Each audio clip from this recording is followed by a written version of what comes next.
We won't go too in depth into decal classes, although they are a lot of fun. There are Yes, some they are. very cool classes available. Since today, those of you who are here to join us, we're really grateful you're joining us today. We're actually going to cover some information about potentially how to prep for interviews, how to do an interview. Without further ado, I shall share my screen. This is the slide deck that we so graciously shared with you all. Let me click present. Can everyone see the slides okay? I It's got okay. All right. You know what, Ethan, if you can see it, that's all that matters. it. All right. So this is, as you know, we are sponsored by none other than Able to Shine. Lights, camera, action. We have a lot of cool programs in addition to listening, speaking, reading, and writing. Some of the programs that they offer now are also speech and debate. Keep an eye out for that. That's a big thing we're going into. Oh, and just I want to say one more thing about speech and debate. Most people, when they think of speech and debate, including myself, they only think of the debate aspects. But there's a reason, ladies and gentlemen, why it is called speech and debates, because there's a whole category of activities that are classified as speech. In fact, if you go on their website, it's easier to find videos of them doing speech competitions. And usually the people who win speech competitions and the finalists, they have like hundreds of thousands of views on YouTube. You can become a mini celebrity. Yeah. Anyway, back to this.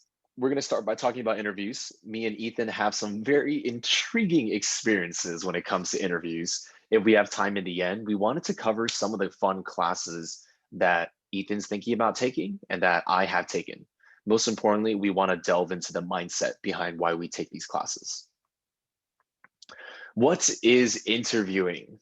Do you have a fun response to this, Ethan? Yeah. So interviewing is, well, I guess a one word that you could say is kind of like bragging in a sense.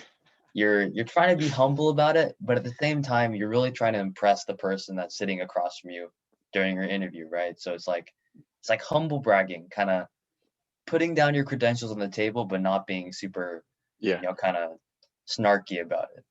I'll give you a good example. Okay, so if I'm late, right, and you're like, "Hey, why are you late?" I'll go, "Oh, I'm so sorry I'm late. I was just closing this multi-billion-dollar deal and I really had to get it done. I'm so sorry." That is hum bragging, okay? Yeah, managing your 5 million portfolios at the same time. Yeah. Yeah, man, it just takes so much time. That's why I'm always late. It's okay. And it's just like how whenever you ask people, "Hey, are you free this weekend?" They go, "I'm sorry, I'm so busy because I just have too many business opportunities." You go, "Nice, solid." Right. A little Okay. flex in there. Yeah. Yes, a little bit of flexing. I like that hum bragging. That's a great one, Ethan. Thank you. Thank you. Okay, so now we're gonna talk a little bit about what we think. What me and Ethan we chatted a little bit about this, and we both deem the research aspect to be very important. As such, I'll let Ethan take it away. Yeah, for sure. So, interviews, you're gonna have a lot of interviews in your life. Um, Definitely, I think senior year of high school moving onwards, I'm only a freshman in college, but since senior year, definitely gonna get a lot more interviews. So you have college interviews, and then once you actually get into college for clubs, for example, you might have to interview for those as well. And then if you want internships that are competitive, you wanna, interview for those and jobs or whatever, whatever.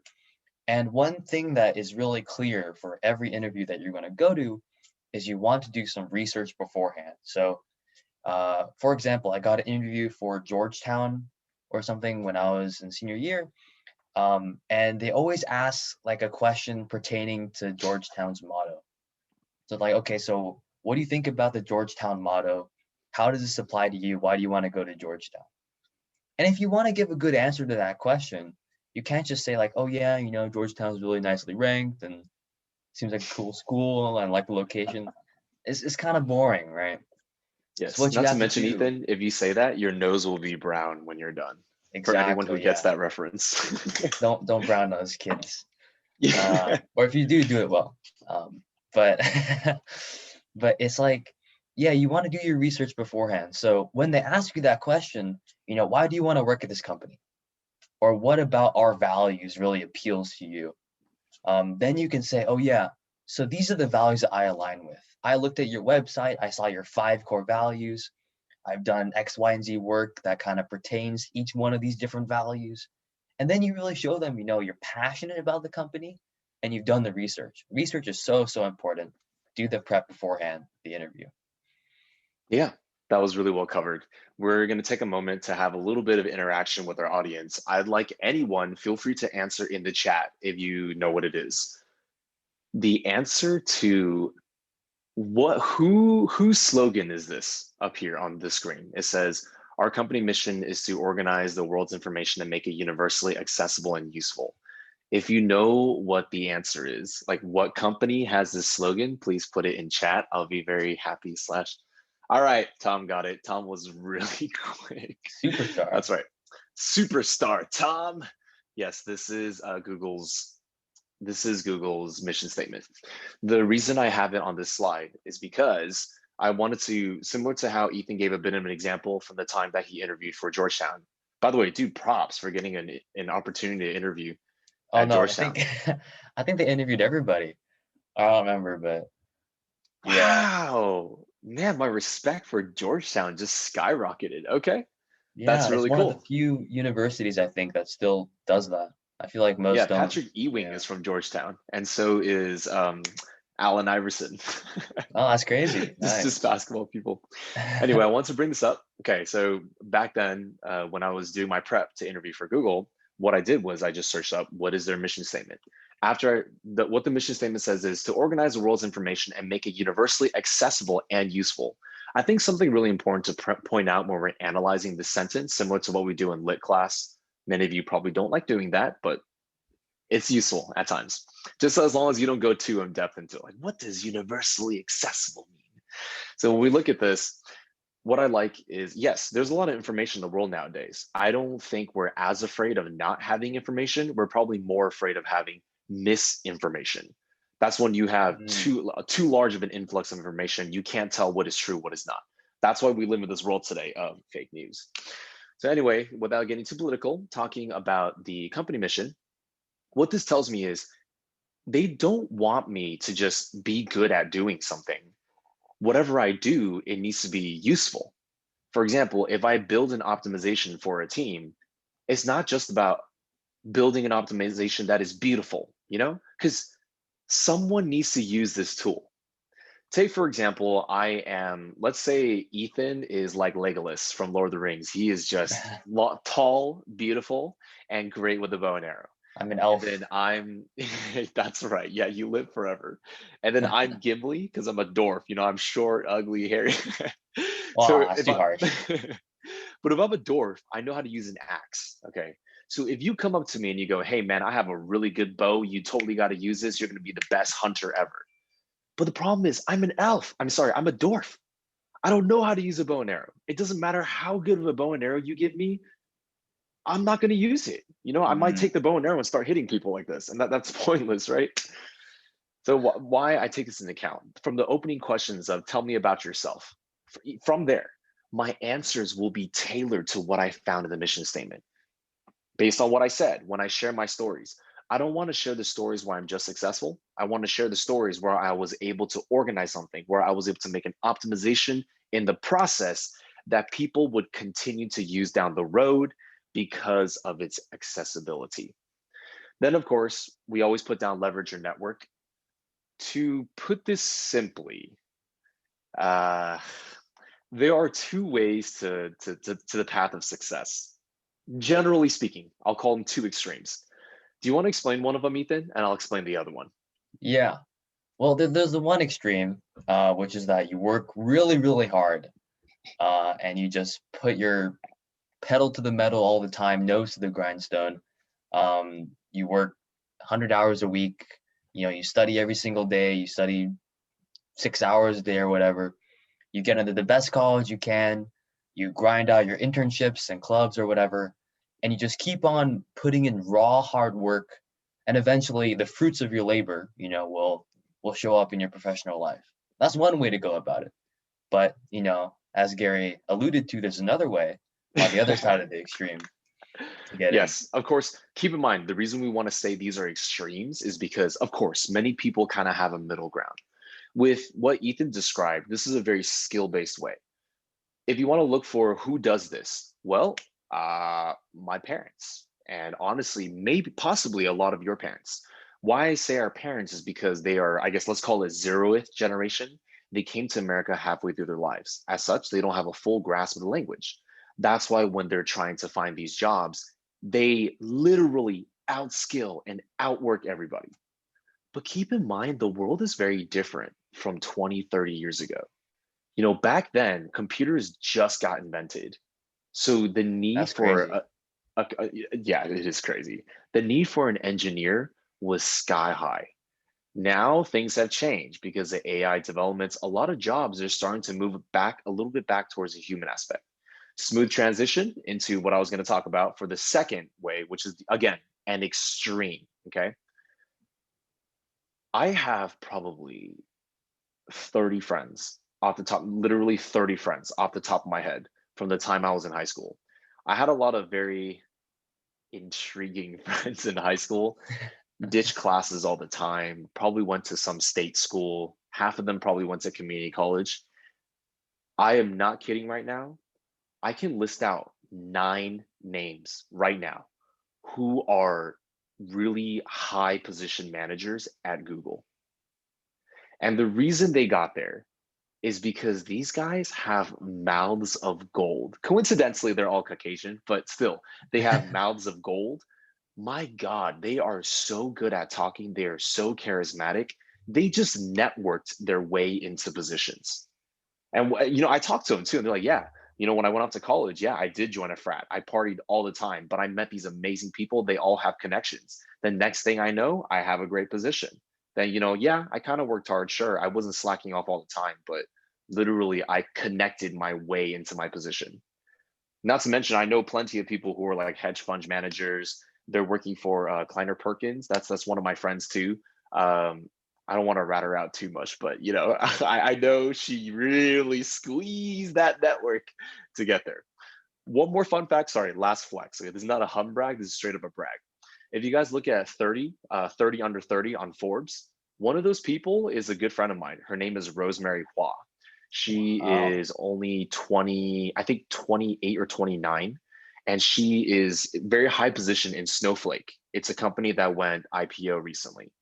And the way she got there, yes, she does work hard, but my God, she is so good at connecting. For perspective, when we were in college, she was the only person I knew who had 6,000 friends on Facebook.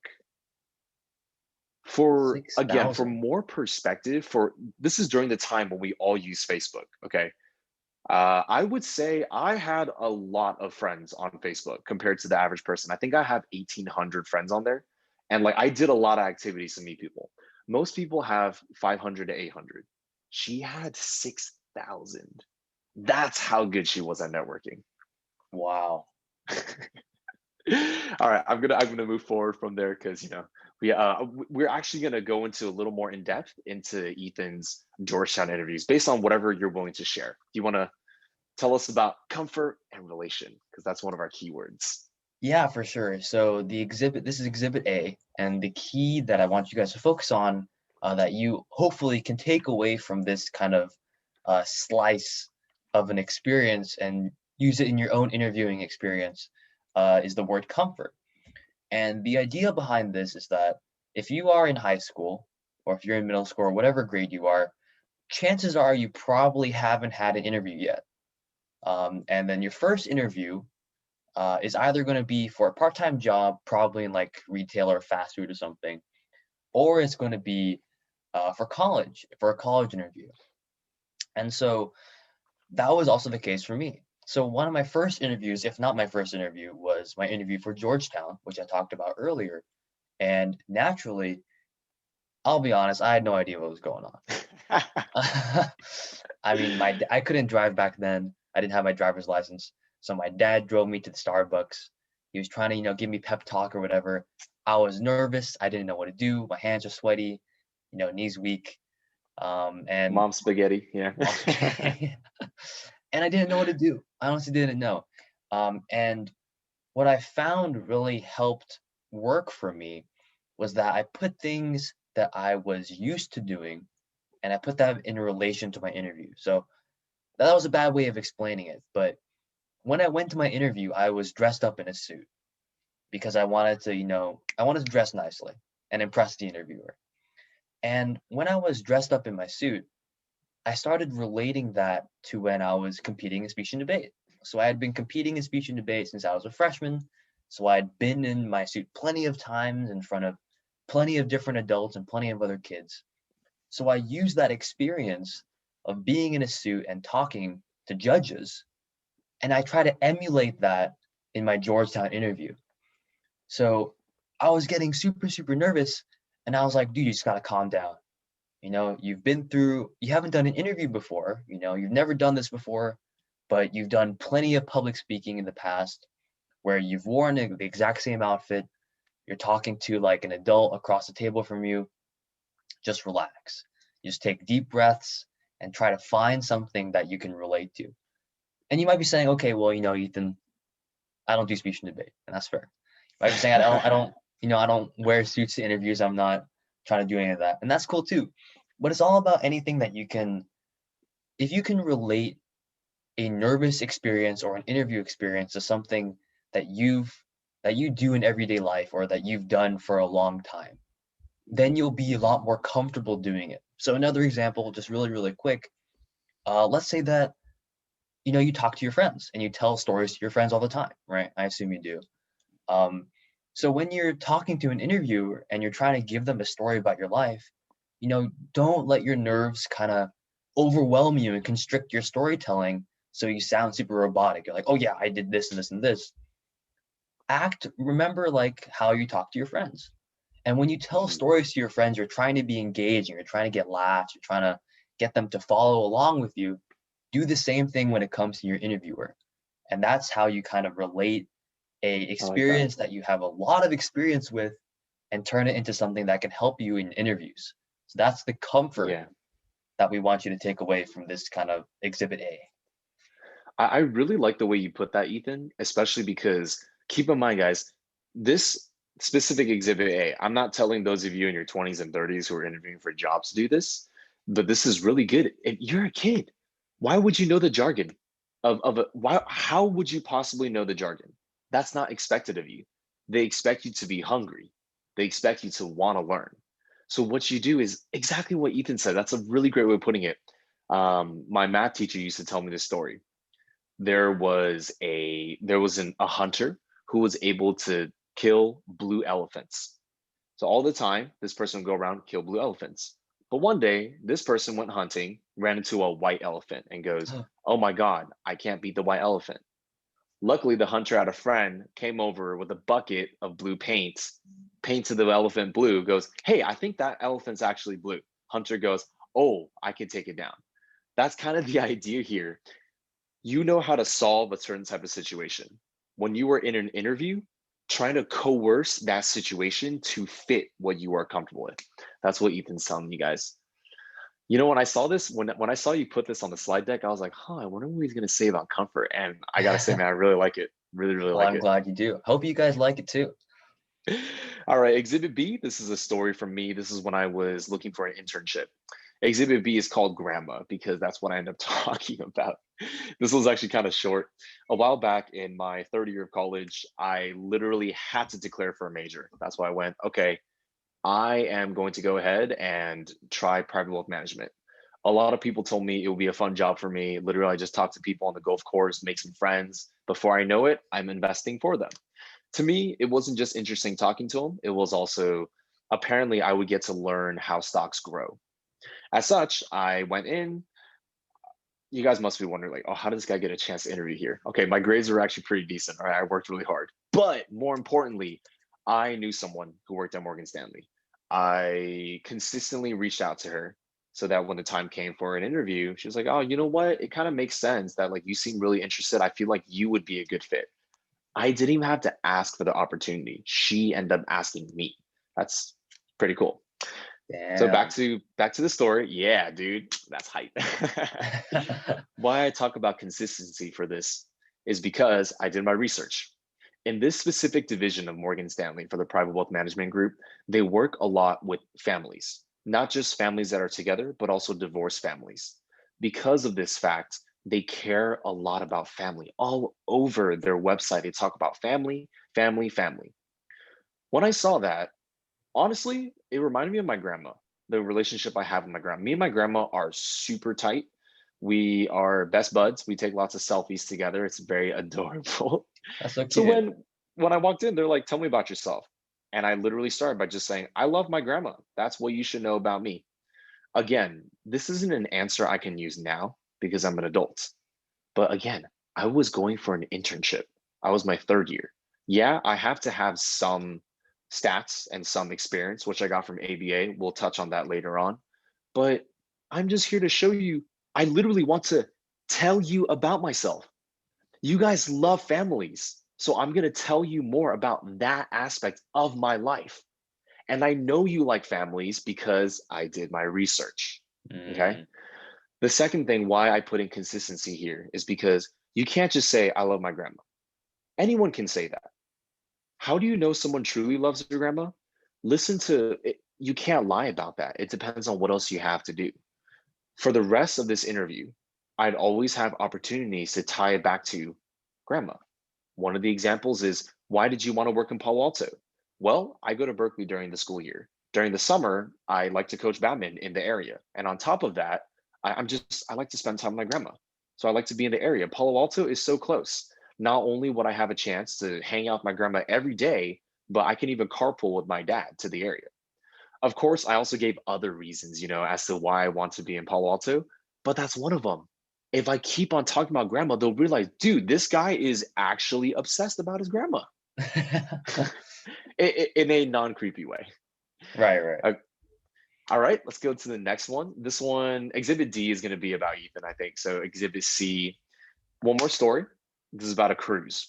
ABA, we talked about this earlier. I think Ethan knows about this club. If any of you end up going to Berkeley, I would highly recommend going to ABA. Their network is expansive. They commonly associate themselves as the largest Haas sponsored organization. Haas is the business school at Berkeley, which is very elite. If you can get to Haas and not become a Haas hole, ha ha Ha. ha. I'm sorry, that was a terrible joke. If you don't become that, well, Haas has so many connections. All the beautiful buildings you see in Berkeley are because of Haas. The network is super expansive. Therefore, ABA's network is amazing. I wanted to get into this club because I was told it's probably the best one to join. Unfortunately, it is very competitive to get into Mm. this club. The interview process is insane. Again, you'll see the pattern. Research, leveraging my network. Let's talk about leveraging my network first. I had this friend, I don't want to share his name just out of privacy. So his name is A. I met A. Nice. I wonder if I can mute this person. Oh, I can. Fantastic. Anyway, back to about leveraging my network. It was in 11th grade that I went on a ski trip with my brother. My brother had this great friend whose name is A. We just sat in the back row. We just totally clicked because Inception was so confusing. I had to ask all these questions as to what's going on. At the end of our discussions, we became good friends. When we went back to school, because he was still in high school, and in high school, he kind of asked me. I kind of helped him out with like asking a girl to a dance, and he was very interested in like making friends, stuff like that. So I kind of like just helped him out. I was just his buddy. Nice. Before I knew it, he ended up in Berkeley. I ended up there too. He was part of ABA. In fact, he was one of like the senior advisors. Then he told me how to prep for it. We were such good friends. I didn't have a suit. I actually wore his suit to the interview. That's how close I guess we became good friends. That's how I quote unquote leveraged my network, found out about what they might be looking for, learned a little bit about past questions, things of the nature.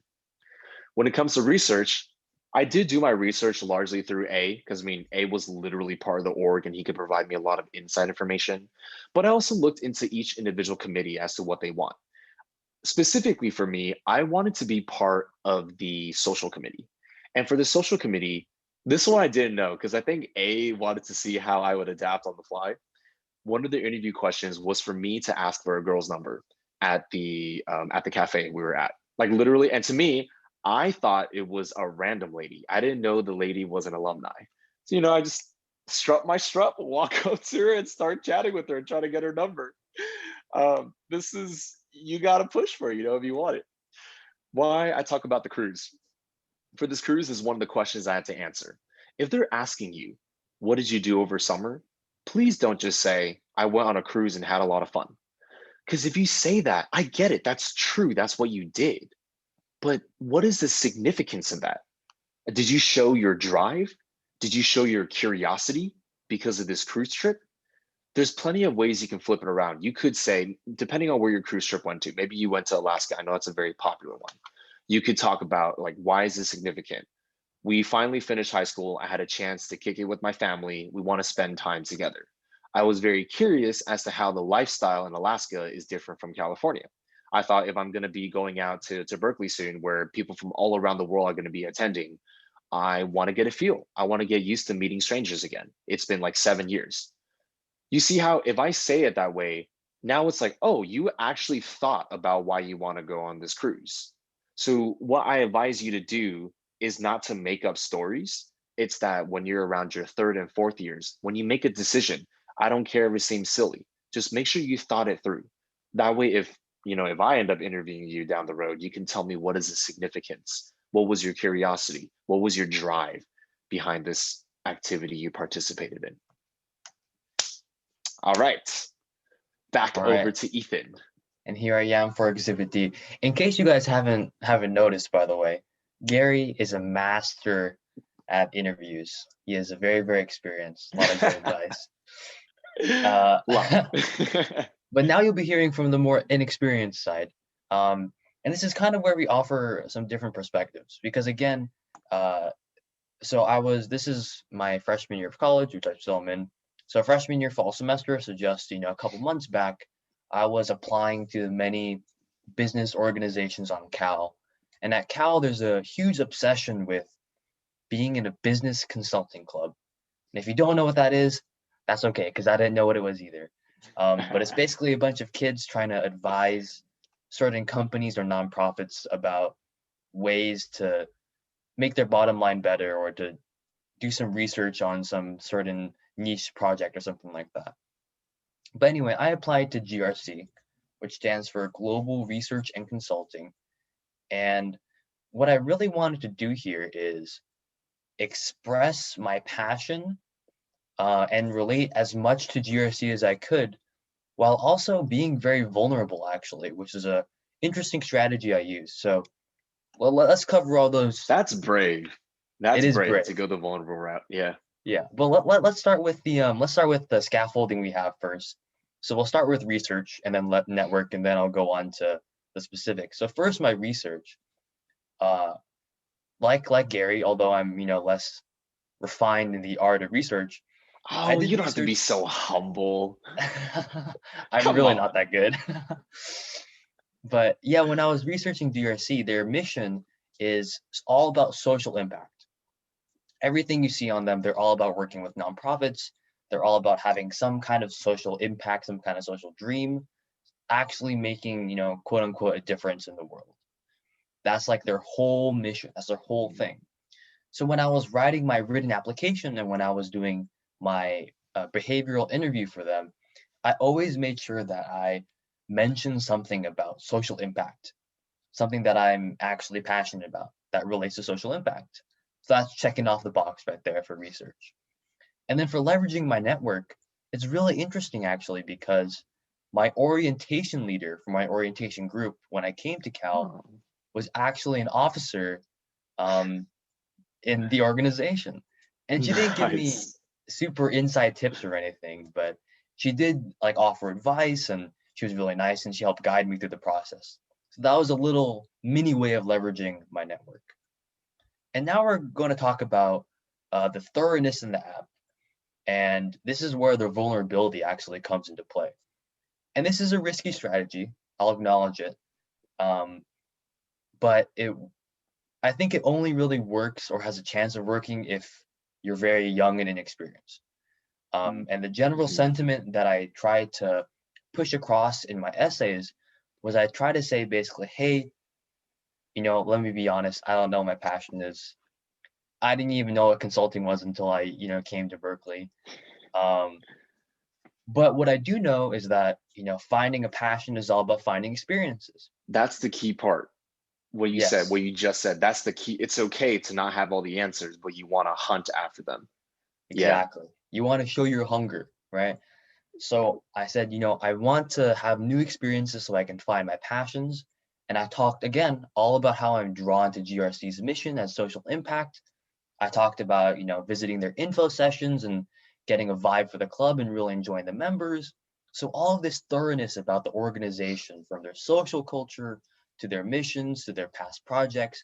I talk about all of that. And then I ended off with, look, I'm going to be vulnerable for a second. Don't know what I want to do. Never done consulting in my life before, but I hope, that you can help this keen freshman on this journey of self-discovery. I think those are the lines I I like that. used. Um, Wow. That's good. yeah, thank you. College app That's paid really off. good. Um, but you can see why that might be powerful. Maybe as it might be okay to powerful as a freshman, fall semester.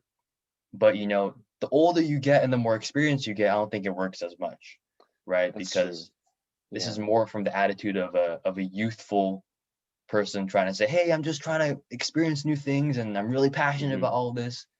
Um, but once you get older, you're going to be expected to have that work experience and to have that kind of direction of where you want your life to go. Yep. Yep.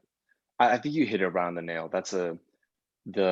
I think a lot of the things that Ethan has talked about today is going to be especially applicable to all of you because I'm pretty sure most of you are probably below 16 at the max, you're probably below 16 years of age. As such, you aren't going to know exactly what you want to do. That's what Ethan talks about is spot on. Yeah. Very nice, very nice. I guess, yeah, so pretty much I will end the slide presentation from now because we had some other things that Ethan and I wanted to talk about and catch up on. But the main thing was why we went through so many exhibits is because we want to give you all examples. Everyone always says, "Oh, what are we supposed to do?" Blah blah. We want more specific examples. That was some feedback we got from in the past. Me and Ethan, like we say many times, we aren't able to give you the exact answers, but what we are able to do is tell you from our experience, and hopefully you can catch on to patterns, right? Like one of Yep. the biggest patterns is always do your research, Hmm. leverage your network. Leveraging your network doesn't mean going like, hey, my name is Gary. How can I use you in the future? It's just make friends. Literally every time you make a friend, great. Because if you make good friends, you don't even end up needing to ask your friends to do it. They will ask you. Like for example, me and Ethan, when we spoke recently, he finally told me he was somewhat interested in ABA, and I'm like, my dude, why didn't you tell me you're interested? I would have loved to. And me and Ethan haven't even known each other for that long. People are just like that. You want to see someone succeed. It makes everyone happy. Just like why I invited the Quaka Brew. Those of you who were here for Quaka Brew, I don't know them Yeah. that well. I mean, they're Cal grads. I'm like, dude, you're a Cal grad? Great. Super biased. Go Bears. Yeah. Is there anything else you want to wrap up on about interviews before maybe we could talk a bit about the fun classes? Um, I think what me and Gary are really looking for here, we know it's a lot of information, but we're really looking for you to take away, like the key things, maybe like a word or two from each exhibit. That's why we kind of highlighted them at the top, stuff like comfort, for example. And obviously, always do your research, always connect your experiences back to that. Um, and yeah, interviews, they're scary and they take practice. And I am by no means any master at that. So I'm speaking to you from a relatively inexperienced position. But it's all about doing the prep work beforehand and then going in there with the mindset that you're going to do well. And like Gary said, just be friendly to people. It's crazy how just having a smile on your face and just being approachable can open a lot of doors in life. I mean, it's opened a lot for True. me, honestly. So I would recommend it. Very true. Very true. All right. Great. So this is at this point of the workshop. For if anyone has any questions, feel free to start messaging us in chat. But in the meantime, yeah, we wanted to chat a little bit about a little more in depth about the fun classes we have taken in the past, because I think that's a little bit more about Cal itself. Hmm. Yeah, student learning is definitely very unique. Have Ethan, are there any DCOT classes that have stuck out to you so far? Decals. I mentioned the cooking decal, which really stands up out to me actually because I'm looking for an apartment for the fall. Okay.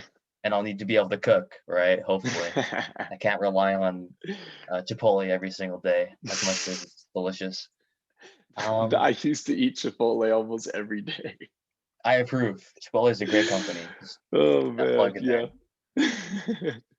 Um, but besides the cooking decal, uh, I was looking toward joining some kind of dancing decal slash club, and I Oh, tried to last semester, but things aren't in person, so I couldn't join that kind of thing yeah. uh, for Have obvious you heard reasons. of AFX? Yeah, that's one of the more popular dancing ones on campus, I Mhm. think. I heard they do a really good job. I don't know what level you are at, but when people try to convince me, they said they apparently teach beginners too. Oh, I don't dance. Okay, okay. You should check it out. AFX, their community is really large. And like every year, one of the biggest events on campus is actually AFX Dance Showcase. That's crazy. The last time I went to the showcase, I had one of my littles. Her name is Alina. She was performing. She's a really good dancer. Our whole family, we went there to watch. And then she was the first performance. So when she when she finished, we're like screaming our heads off. Then for the rest of the night, I kept on going, whenever a performance finished, I always be like, "Yeah, Alina, you go," or else I'd say things like, "Bring back Alina," and then eventually my other little just got mad at me. It's like, "Okay, you're embarrassing. You just stand outside." That You was got the kicked out? That's terrible. well, yeah, I got kicked out by thankfully not by one of the AFX people, just by someone Mm. random. Okay, let's see. Someone asked the question of how do you build your network if you're introverted and find it difficult to connect with others? This is an awesome question. Mm. There are, I think there's many different possible answers. I think for the first one, let's just go with to build your network, you don't necessarily have to be super extroverted. An example is if you get along with your teachers, that's fine. Or if you look for mentors, that's also a great way. Another possible way for when you're talking about building your network is I think a lot of people are pretty shy, to be honest. Yeah. But at the same time, these people who are shy, they still find their own community. They usually, there's a difference between, I mean, unless you're saying someone is antisocial, that might be a little different. But even for a lot of students I know nowadays who like to play games, things like that, they do enjoy even on the online community. And I really do think that could build into something else. Since Ethan, you play more games, I was thinking, do you have maybe you can add on to that? Yeah, for sure. So, funny actually, I finished tryouts for the team again, for the Overwatch team again, like a couple days ago, I think. Hopefully those Nice. went well. We'll see. Um, but yeah, it's really interesting because you don't have to be super extroverted in life to get communities for sure. And I think video games, if you're interested in video games, it's so easy to get involved. Um, you can just, they're so welcoming. It's crazy because they're kind of fostering communities that are very welcoming. So you can just look up like Berkeley games and the page will Mhm. pop up and then you can join their Discord and people will be begging to welcome you. They'll be just Yeah. super nice. Um, Another kind of place where I found that kind of really nice welcoming attitude is actually like church groups. Church groups are kind of Yes. famous for being very nice, and they're not going to be like super pressuring you to like become a Christian or something. Yes. But they'll hold nights where they'll give you food for free. They'll hold like board game nights and trivia nights, and they'll just try to, make you feel at home. So even if, I gotta second that. Yeah. yeah, yeah, if you're not the type to go out and be proactive about finding a community, um, a lot of the times the community might come to you. Although Yes. there's a little bit of an asterisk there, in the sense that I think you do have to be a little proactive, At least or a little. A at little. least a little bit. Yeah, not being a lone wolf, I think. But Mhm. yeah, if you're shy and you don't want to take the first step, there are plenty of extroverted people out there who are more than willing to make friends and bring you into their communities. Yes. I do want to add on a few things as actual solutions you can try out starting today. One of them is there's a website called Meetup. Meetup is actually a great way to meet random people. All you got to do is you go on this website, you tell them what you're interested in or what you like to do. Then, literally through Meetup, they will hook you up with people who like doing the same thing, and then you can get together. That's one I Oh, want to bring up. The second thing is to talk on top of what Ethan was talking about with the Christian groups, with fellowships. Yeah, I know sometimes fellowships have bad reps, but not every fellowship is bad. And I have to say, they are some of the nicest people. The only thing you have to do, you don't have to open your mouth. You just have to go. If you go to the event, they will literally come up to you and be like, "Hey, I've never seen you before. What's your name?" And they will welcome you. They will ask for your phone number. They will reach out to you next time they have an event. So there's lots of thankfully, there's a lot of people who will do that for you. My other answer, which is another immediate thing, is literally you guys can reach out to me and Ethan. As we've been talking for days, I mean, we both have expansive networks, and then we hopefully are fun people to talk to as well. Hold on, wait, let me share the screen again because what is it? Hotline. I'll put it in the chat. It's yeah. hotline.pauseandthehoney@gmail.com.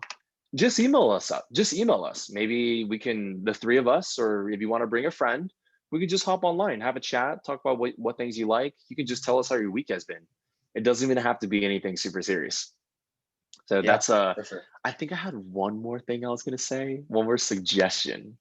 Oh, yes. Okay. So this one is, I mean, if barring all of that, if you just know you are super introverted, um, introvert.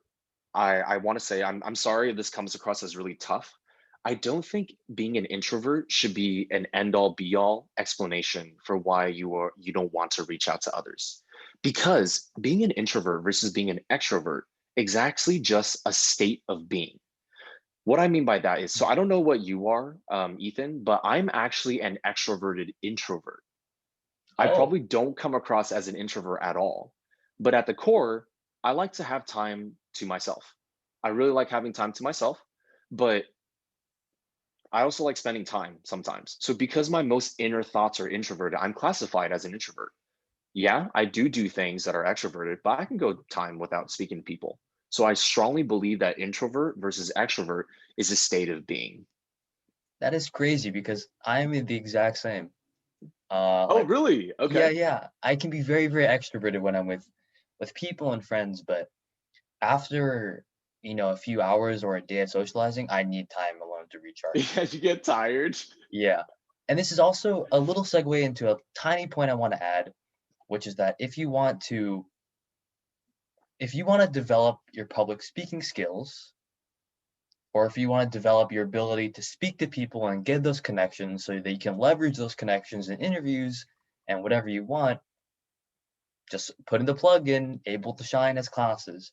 And that's That's kind true. of the reason why these classes are so important, is the fact that um, you have to break out of your shell somehow, Mhm. right? And there's no way that I would be this confident of a speaker if I didn't do speech and debate. There's no way. There's no Yeah. way I'd be this introvert, extroverted. There's no way I would have ever thought of trying to run for positions in my life. Like, I was very, very introverted because I moved to a new neighborhood when I was in sixth grade, so I didn't have any Mm. friends, and I was very, very lonely. But it's all about breaking out of your shell. And I think one of the best ways to do that, if you want to start taking more command and starting to be more of an extroverted person if you want, then start, you know, seeing what these courses can do for you, or just experimenting with public speaking Yeah. in general. Absolutely. Absolutely. I totally agree with that. That's a yeah, and there's something to take away from all this. as in like steps that you can make. Even just start with small talk. Don't even start with making presentations because I know that can be a big step. What do I mean by small talk? When you talk to if your parents ask you how's your day, even if you don't want to talk to them, don't be like good. Just tell them something. Maybe say it was cool. It was very cold on my way to school today. Mm. Even that is awesome. For any of you who I've worked with before, I like asking all of you, how's your day? And I expect an answer. I don't just go, how's your day? Good? All right, awesome. Now I'm going to go, how was it good? That's really important. Even when me and Ethan catch up, right? Like, okay, so let's pretend, Ethan, you and I haven't spoken in a while, okay? And we're just Got it. catching up. Let's see. I want to ask you. I'll just go, Ethan, my man, it's been such a long time. How are you? Hey, so good to see you, man. I've been good. I've been keeping busy with school. I've been looking at some clubs. I've been doing some games on the side. I've been having a good time. How about you, man? How have you been? Great to hear you're doing so much. I mean, these days, just really busy with speech and debate. Work is always work. But cool news, Ethan. I Yeah, actually picked up a tenor guitar. Oh, wait, sorry. Is it called tenor guitar? It's a like, tenor. it's pretty Wow. neat. It's Yeah, I've heard of a, acoustic guitars before, but I've never heard of a tenor. it's because the What's the tenor guitar difference? only has 4 strings. Oh, I see. Yeah, it's pretty weird, but you learn to live with it. And it's in the reason why I got it is because the tuning of the strings are the exact same as an ukulele. Fascinating. That's really cool, actually. You should think about picking it up. We can jam out together. It'll be pretty fun. Maybe. I think when I was 6, I visited Hawaii or something. I learned the ukulele over Mhm. there. So Hey, okay. All right, so we're gonna pause there really yeah, quick. pause. Personally, I don't even feel like that had to be like acting because literally I like talking to Ethan and I don't see him that Yeah, often. Oh, how does the conversation go? We always take something that someone has said, we add something to it, and then we just ask someone else to build onto it.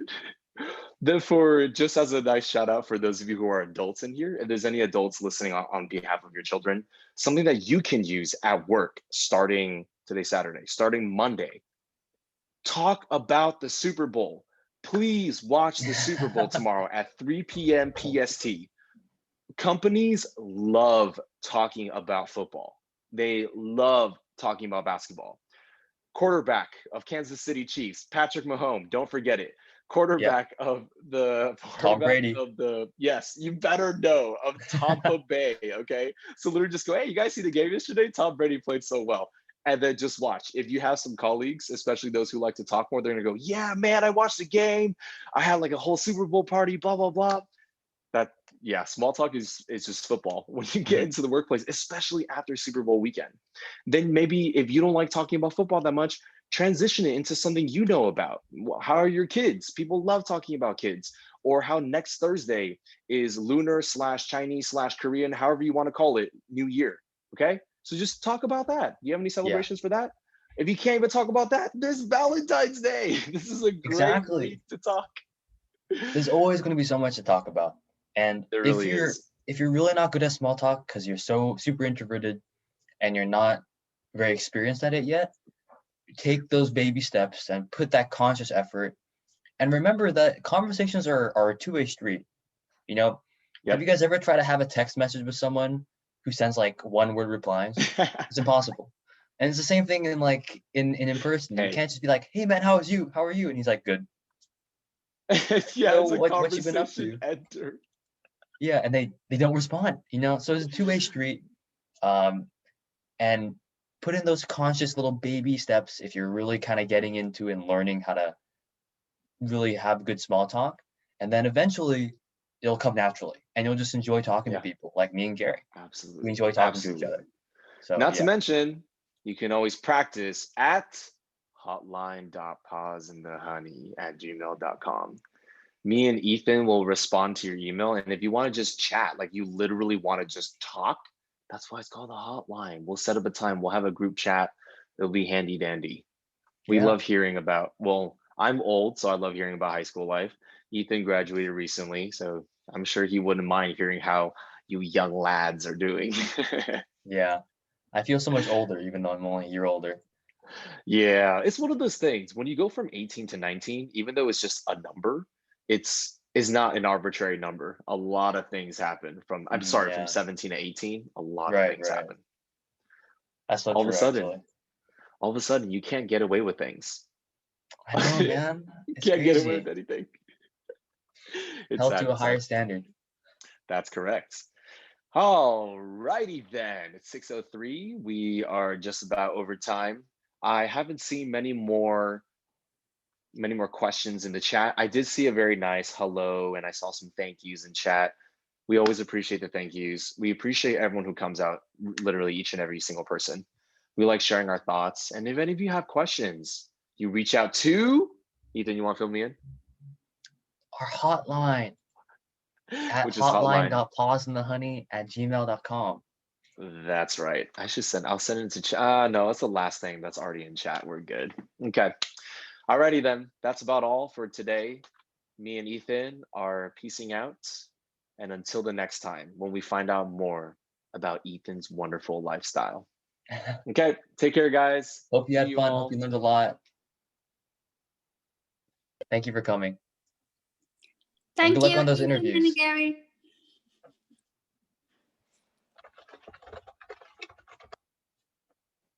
Bye.